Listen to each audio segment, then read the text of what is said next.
एक गांव में कनुआ नाम का एक नाई रहा करता था, जो अपने आप को गांव का सबसे ज्यादा चतुर और चालाक समझता था। एक दिन वह अपनी दुकान में गांव की मुखिया की शेव करते हुए मुखिया को बहुत गौर से देखे जा रहा था। क्या बात है कनुआ नाई, आज तेरा ध्यान दाढ़ी बनाने पर कम, मुझे देखने पर ज्यादा है। कितने बार कहा है आपसे मुखिया जी कि मुझे सिर्फ कनुआ कहा कीजिए, मेरे नाम के आगे नाई मत लगाया करिए। क्यों, अपने नाम के आगे नाई लगाते हुए तुझे शर्म आती है क्या? ऐसी बात नहीं है मुखिया जी, लोग अपने नाम के आगे अपनी जाति लगाते हैं, अपना पेशा नहीं। अबे ये क्यों नहीं कहता कि तुझे अपने नाम के आगे नाई लगाते हुए शर्म आती है? तू एक नाई है, तेरा बाप भी एक नाई था, यहाँ तक कि मैं तेरे दादा को भी जानता था, वो भी नाई थे। तू एक खानदानी नाई है, इसलिए तेरी पहचान तेरे काम से ही होगी। अगर तुझमें कोई काबिलियत है तो छोड़ दे ये काम और कर कोई और काम, लेकिन अपने काम को लेकर कैसी शर्म? अब आपको क्या बताऊं मुखिया जी, मुझे मेरे इसी पेशे से कितनी परेशानी उठानी पड़ रही है, मैं आपको बता नहीं सकता। कैसी परेशानी? मेरी उम्र 40 वर्ष की हो चुकी है, लेकिन कोई भी लड़की मुझसे विवाह करने के लिए तैयार ही नहीं। हाँ, मुझे पता है, क्योंकि तुझे लड़की सुंदर चाहिए, जबकि तूने कभी अपनी शक्ल आईने में नहीं देखी। एक बार मेरे कहने पर अपनी शक्ल आईने में गौर से जरूर देखना। शक्ल का मैं इतना भी बुरा नहीं हूँ मुखिया जी। अगर इतना बुरा नहीं है तो इतना अच्छा भी नहीं है। अब सीधे सीधे बता मुझे, इतनी गौर से क्यों देख रहा था? क्या कहना चाहता है? आपको कैसे पता कि मैं आपसे कुछ बातचीत करना चाहता हूँ? अरे जब अपनी आंखें पढ़ पढ़ कर मेरे चेहरे को इतनी गौर से देखेगा तो मुझे यही लगेगा ना कि तू कुछ कहना चाह रहा है, लेकिन कुछ कह नहीं पा रहा। अब जल्दी बता, क्या कहना चाहता है तू? मुखिया की बात सुनकर कनुआ हिम्मत करके मुखिया से बोला, वो बात ये थी मुखिया जी, अब कैसे बोलूं? अरे अपने मुंह से बोल।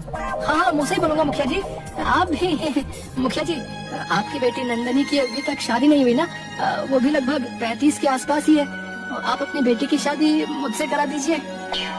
कनुआ की बात सुनकर मुखिया गुस्से से आग बबूला होकर उठकर खड़ा हो गया और उसने जोरदार थप्पड़ कनुआ के गाल पर जड़ दिया। तेरा दिमाग तो ठीक है कनुआ नहीं है? जानता भी है तू क्या बोल रहा है? तेरा बाप मेरे पिता का खास नहीं था, सिर्फ तेरे बाप का लिहाज करके तुझे सिर्फ एक थप्पड़ मारा है।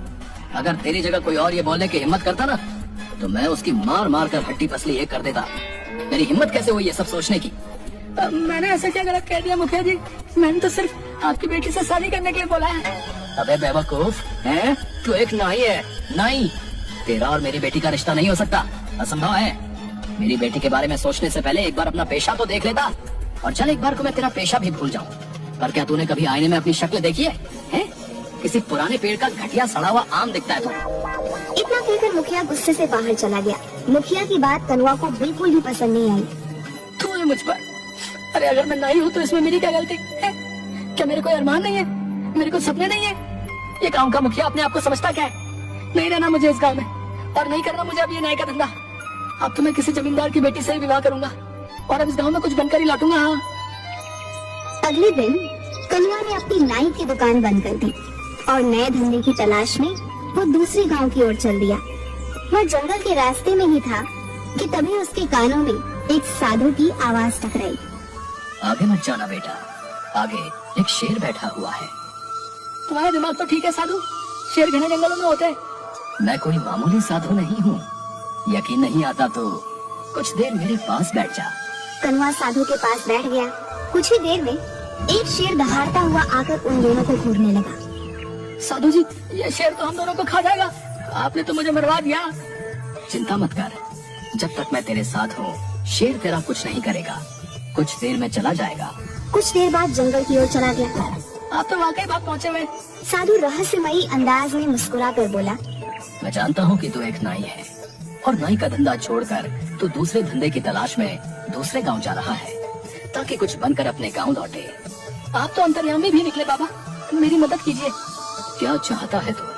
मैं बड़ा आदमी बनना चाहता हूँ। मैं चाहता हूँ कि मेरा विवाह किसी बड़े परिवार की कन्या से हो, लेकिन मेरे काम को देखते हुए कोई भी बड़ा परिवार अपनी बेटी का विवाह मुझसे नहीं करता।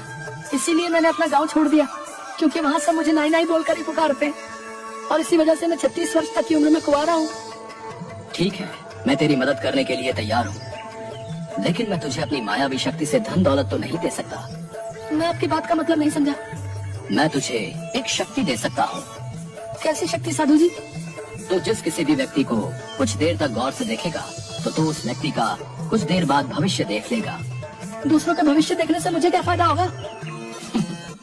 खुद को बहुत चतुर समझता है ना, तो अपनी चतुराई से इस शक्ति का फायदा उठा ले। मगर याद रखना, अगर तू मेरी दी हुई शक्ति का फायदा अपनी चतुराई से उठाने में कामयाब हो जाता है, तो ये कभी मत भूलना कि तेरा अतीत क्या था। क्या मतलब? मतलब कि तू एक नाई था। और हाँ, मेरी दी हुई शक्ति का प्रयोग तो सिर्फ अपने जीवन में 2 बार कर सकता है। इतना कहकर साधु मुस्कुराता हुआ वहाँ से चला गया। कनुआ एक दूसरे गांव में चला गया। वो सुबह से लेकर शाम तक गांव वालों को देखता रहा कि तभी उसकी नजर गांव में बनी एक कोठी पर पड़ी। वो कोठी उस गांव के जमींदार रमेश की थी।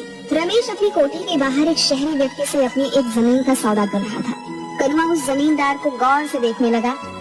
कुछ देर बाद गौर से देखने के बाद कनुआ की आंखों में चमक आ गई। वह दौड़ता हुआ जमींदार के पास चला गया। इस सौदे को रोक दीजिए जमींदार साहब, ये सौदा आपके लिए सही नहीं है। कौन है तुम और ये कैसी बातें कर रहे हो तुम?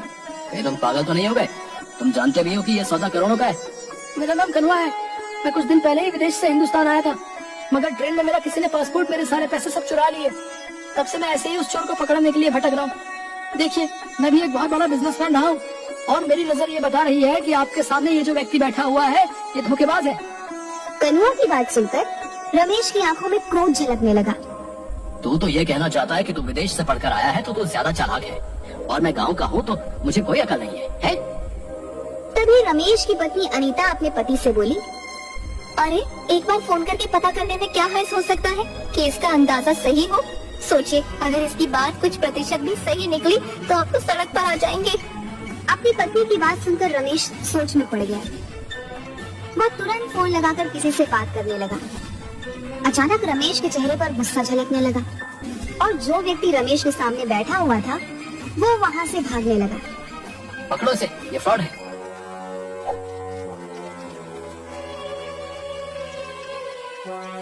कनुआ ने उस व्यक्ति को तुरंत पकड़ लिया।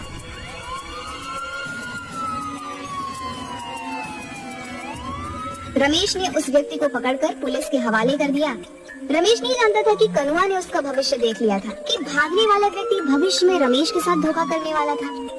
तुम्हारा बहुत बहुत शुक्रिया कनुआ, आज तुम्हारी वजह से मैं बर्बाद होने से बच गया। वैसे तुम कहाँ ठहरे हुए हो? बस ऐसे ही आवारा फिर रहा हूँ। आज से तुम मेरे घर पर रहोगे और मेरे कारोबार में हाथ बटाओगे। मुझे तुम्हारे जैसे ईमानदार और अच्छे व्यापारी की सख्त जरूरत है। कनुआ उस दिन से रमेश के घर पर रहने लगा। रमेश की बेटी दिव्या को कनुआ पसंद करने लगा था।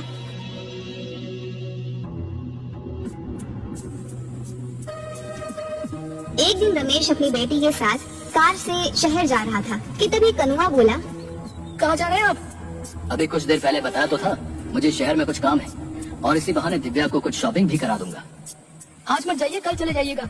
आज मुझे कुछ ठीक नहीं लग रहा। ये कैसी बातें कर रहे हो तुम? मेरा शहर जाना आज बहुत जरूरी है, तो अपने उस जरूरी काम को कल निपटा लीजिएगा।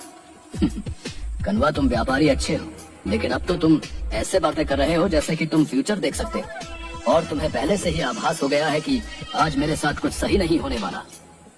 रमेश की बात सुनकर कनुआ बुरी तरीके से घबरा गया। सच तो यही था कि कनुआ ने रमेश का भविष्य देख लिया था। वो जानता था कि कुछ देर बाद रमेश का एक्सीडेंट हो जाएगा।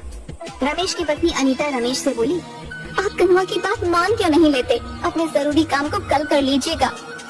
नहीं अनीता, मेरा आज जाना बहुत जरूरी है। ठीक है, अगर आपको कनुआ की बात नहीं माननी तो आपकी मर्जी, लेकिन मैं दिव्या को आज आपके साथ नहीं जाने दूंगी। ठीक है, जैसी तुम्हारी मर्जी। रमेश चला गया, मगर कुछ ही देर बाद रमेश की एक रोड एक्सीडेंट में मौत हो गई।